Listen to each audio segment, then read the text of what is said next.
जय माता दी। माँ भगवती आप सभी की रक्षा करें और आप सभी की मनोकामनाएं पूर्ण करें। नवरात्रि के दिनों में हर कोई माँ भगवती के 9 अलग अलग रूपों की पूजा करके माँ भगवती का आशीर्वाद प्राप्त करना चाहता है। ऐसे में भक्ति भाव से 9 दिन पूर्ण श्रद्धा, भक्ति भाव और विश्वास के साथ माँ की पूजा आराधना की जाती है, उपवास रखे जाते हैं। लेकिन कई बार कन्याओं को या महिलाओं को नवरात्रि व्रत में पीरियड्स आने के कारण परेशानियों का सामना करना पड़ता है। ऐसे में आपके मन में ये प्रश्न जरूर होगा कि इस बार नवरात्रि के दिनों में अगर आपको पीरियड्स हो रहे हों तो फिर आपको व्रत रखना चाहिए या नहीं रखना चाहिए, पूजा करनी चाहिए कि नहीं करनी चाहिए, किस प्रकार से नियमों का पालन करना चाहिए। कई बार व्रत शुरू होने के बाद बीच में ही पीरियड्स हो जाते हैं, तब क्या नवरात्रि के व्रत बीच में ही छोड़ देने चाहिए? और अगर खुद पूजा ना कर पाएँ तो इन दिनों फिर क्या करें? या फिर कन्या पूजन के दिन अगर पीरियड्स हो जाएं या कलश विसर्जन के दिन पीरियड्स होने लगे तो फिर ऐसे में आपको क्या करना चाहिए? इसके साथ ही आज की इस वीडियो में आप जानेंगे कि साल 2023 में शारदीय नवरात्रि कब से शुरू और कब समाप्त होंगे। इस दिन घट स्थापना यानी कलश स्थापना का शुभ मुहूर्त क्या रहेगा और कौन से दिन कौन सी देवी की पूजा की जाएगी। वीडियो शुरू करने से पहले मैं आप सभी को बता दूं कि हमारे इसी चैनल पर नवरात्रि के दिनों में आप देवी भागवत पुराण की कथाएं और साथ ही साथ पूरे 9 दिन तक माँ भगवती के सभी 9 रूपों की कथा, पूजा विधि, आरती और मंत्र की वीडियो भी देख सकते हैं। जिसके लिए चैनल को अगर सब्सक्राइब नहीं किया है तो अभी सब्सक्राइब करके नोटिफिकेशन बेल को ऑन जरूर कर लीजिएगा ताकि सारी वीडियोस आपको समय से मिल सकें। साल 2023 में शारदीय नवरात्रि प्रारंभ होंगी 15 अक्टूबर रविवार से और समाप्त होंगी 23 अक्टूबर सोमवार को। कलश स्थापना का शुभ मुहूर्त रहेगा 15 अक्टूबर रविवार को सुबह 6:28 से दोपहर 12:35 तक, और जो अभिजीत मुहूर्त है, जो कि सबसे शुभ मुहूर्त माना जाता है, वो सुबह 11:49 से दोपहर 12:35 तक रहेगा। तो इन्हीं दोनों मुहूर्तों में से आप किसी भी मुहूर्त में कलश स्थापना यानी कि घट स्थापना कर सकते हैं। घट स्थापना हमेशा प्रतिपदा तिथि में शुभ मुहूर्त में ही करनी चाहिए। 15 अक्टूबर रविवार को शारदीय नवरात्रि का पहला दिन रहेगा और माँ शैलपुत्री की पूजा इस दिन की जाती है। शारदीय नवरात्रि का दूसरा दिन रहेगा यानी द्वितीय तिथि रहेगी 16 अक्टूबर सोमवार को और माँ ब्रह्मचारिणी की पूजा इस दिन की जाएगी। नवरात्रि का तीसरा दिन रहेगा 17 अक्टूबर मंगलवार को और माँ चंद्रघंटा की पूजा इस दिन की जाएगी और इस दिन तृतीया तिथि रहेगी। चौथा दिन यानी चतुर्थी तिथि है 18 अक्टूबर बुधवार को और माँ कूष्मांडा की पूजा इस दिन की जाएगी। नवरात्रि का पांचवा दिन यानी पंचमी तिथि रहेगी 19 अक्टूबर गुरुवार को और माँ स्कंदमाता की पूजा इस दिन की जाएगी।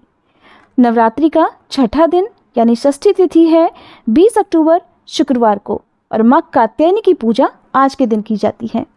नवरात्रि का 7वां दिन सप्तमी तिथि रहेगी 21 अक्टूबर शनिवार को और इस दिन माँ दुर्गा के कालरात्रि रूप की पूजा की जाती है।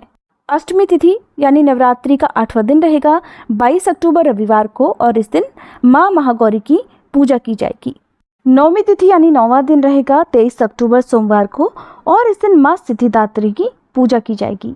वैसे तो दशमी तिथि को ही नवरात्रि व्रत का पारणा करना चाहिए, लेकिन फिर भी अधिकतर लोग नवमी वाले दिन भी व्रत का पारणा कर लेते हैं। दशमी तिथि रहेगी 24 अक्टूबर मंगलवार को और इसी दिन माँ दुर्गा की प्रतिमा का विसर्जन, कलश विसर्जन किया जाएगा और इसी दिन विजयदशमी यानी कि दशहरे का पर्व भी मनाया जाएगा। नवरात्रि के दिनों में अगर पीरियड आ जाए तो देखिए, सब जानते हैं कि किसी भी पूजन सामग्री को अशुद्ध अवस्था में नहीं छुआ जाता है।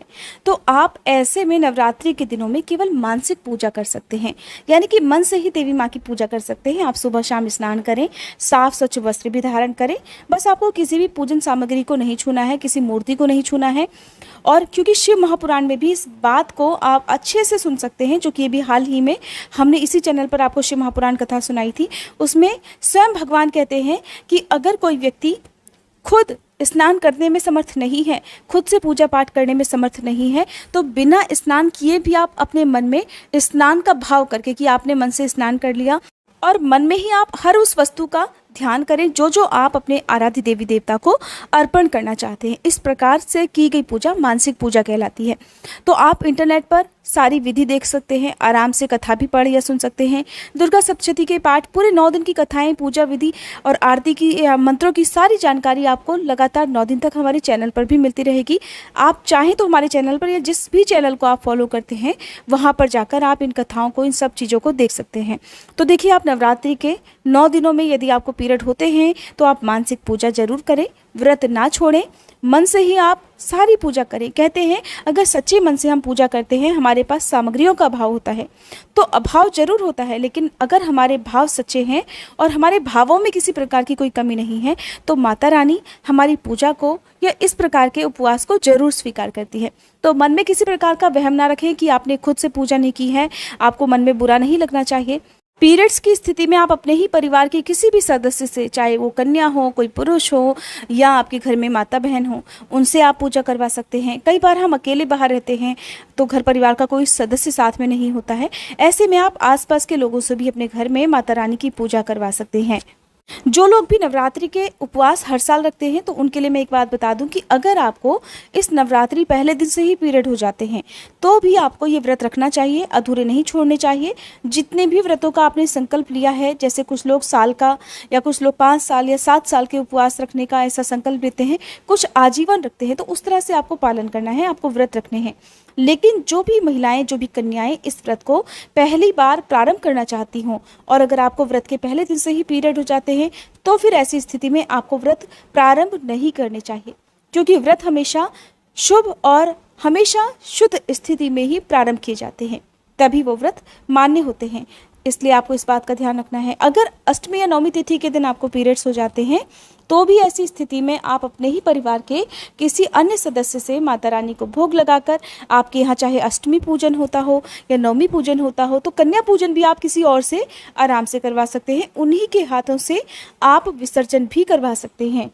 विसर्जन करवाने में कोई दिक्कत नहीं है। उसके बाद जब आप शुद्ध हो जाएं, तब जो पूर्णिमा आती है उस पूर्णिमा तिथि के दिन आप विधि विधान से माता रानी की पूजा करें और अगर संभव हो तो आसपास मंदिर में जाकर या अपने घर पर भी आप कन्याओं को आमंत्रित करके कन्या पूजन कर सकते हैं। पूर्णिमा की तिथि बहुत ही शुभ मानी जाती है उन लोगों के लिए जो नवरात्रि में अशुद्ध हो गए हों, जैसे पीरियड्स हो जाते हैं, पूजा ना कर पाते हों या अष्टमी नवमी का पूजन आप ना कर पाए हों। कई बार तो लोग कलश विसर्जन भी नहीं कर पाते हैं, तो ऐसे में आप पूर्णिमा तिथि को भी सुबह के समय पूजा करके माता रानी को श्रृंगार करके भोग लगाकर उस दिन भी आप विसर्जन कर सकते हैं।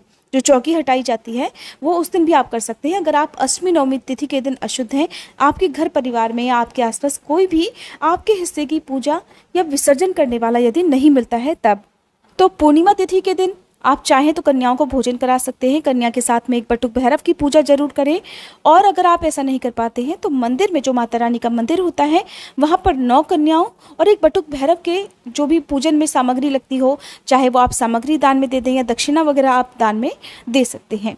आप चाहें तो पूर्णिमा के दिन गुप्त दान भी कर सकते हैं। गुप्त दान अगर आप करते हैं तो गुप्त रूप से आप 9 कन्याओं को अलग अलग उनकी पसंद का कोई भी सामान देकर, उनके पैर छूकर उनका भी आशीर्वाद प्राप्त कर सकते हैं। हालांकि गुप्त नवरात्रि के दिनों में ये काम किया जाता है, लेकिन अगर आप पीरियड्स की स्थिति में पूर्णिमा के दिन ही काम करते हैं तो कहते हैं कि माता रानी आपकी किसी भी गलती को क्षमा कर देती हैं, बहुत आसानी से आप पर प्रसन्न हो जाती हैं। शायद बहुत ही कम लोगों को ये बात पता होगी कि नवरात्रि के दिनों में यदि पीरियड्स हो जाते हैं तो जाने अनजाने में कई बार हम कोई पूजन सामग्री छू लेते हैं या किसी भी व्रती महिला या पुरुष को हम छू लेते हैं। जैसे कि कई बार कोई पूजा करने जा रहा हो और हम उससे छू जाएं तो उससे भी दोष लगता है। व्रती महिला पुरुष को तो लगता ही है, जो भी अशुद्ध स्थिति में महिला या कन्या होती है उन्हें भी दोष लगता है। इन्हीं सब दोषों से बचने के लिए, यानी कि पीरियड्स का जो दोष लगता है, चाहे वो नवरात्रि के व्रत हो या कोई भी व्रत आप हफ्ते में रखते हो या महीने में रखते हो, उन सब जो पीरियड्स की अवस्था में किए जाते हैं व्रत, तो उस दोष से बचने के लिए साल भर में एक व्रत आता है, उसे आप सभी को जरूर रखना चाहिए। कहते हैं पूरे साल भर में यदि आपको पीरियड्स के समय किसी पूजन सामग्री को आपने छू लिया हो तो उससे जो दोष लगता है उससे बचने के लिए ऋषि पंचमी का उपवास रखा जाता है। आपको हमारे चैनल पर हर व्रत की तिथि, शुभ मुहूर्त और उसका महत्व और क्यों वो व्रत रखा जाता है, उस व्रत को रखने से क्या फल मिलता है, इसकी जानकारी समय से बहुत पहले ही मिल जाती है। अगर आप चाहें तो हमारे चैनल पर समय समय पर अपलोड होने वाली ये वीडियो जरूर देखिएगा। ऋषि पंचमी का ये त्योहार या व्रत भाद्रपद महीने के शुक्ल पक्ष की पंचमी तिथि को मनाया जाता है। लोगों के मन में नवरात्रि को लेकर एक और प्रश्न रहता है कि क्या कलश की स्थापना हमें सबको करनी चाहिए। तो देखिए, कलश की स्थापना करना अनिवार्य नहीं है, लेकिन माना ये जाता है कि अगर नवरात्रि के दिन में कलश की स्थापना की जाए तो कलश की स्थापना के साथ ही सभी नवग्रहों की भी स्थापना हो जाती है। नवग्रहों की शांति के लिए ही कलश स्थापना भी करते हैं। कलश स्थापना करने के साथ ही साक्षात माँ लक्ष्मी जी का वास घर में हो जाता है। बहुत सारी शुभ शक्तियों का प्रवेश आपके घर में हो जाता है। घर में नकारात्मक ऊर्जा दूर हो जाती है। बहुत सारी परेशानियां ऐसी होती हैं जैसे हमें बहुत जल्दी जल्दी नज़र लग जाती हो, हमारे काम काज को, हमारी बरकत को, या हमारे स्वास्थ्य को, हमारी खुशियों को अगर नज़र लग जाती है तो कहते हैं कि उन सभी से बचने के लिए, उन सभी दुष्प्रभावों को दूर करने के लिए नवरात्रि के दिनों में माता की चौकी के साथ साथ कलश की स्थापना भी की जाती है। अगर आपके साथ कोई परेशानी है, आप कलश की स्थापना नहीं करना चाहते हैं, किसी कारणवश नहीं कर सकते हैं, तो ना करें। बहुत से लोग कलश की स्थापना के साथ ज्वारे भी बोते हैं। हालांकि ज्वारे बोना सभी के लिए अनिवार्य नहीं है, आपकी अपनी श्रद्धा है। आप बिना कलश स्थापना के भी 9 दिन माता रानी की पूजा कर सकते हैं।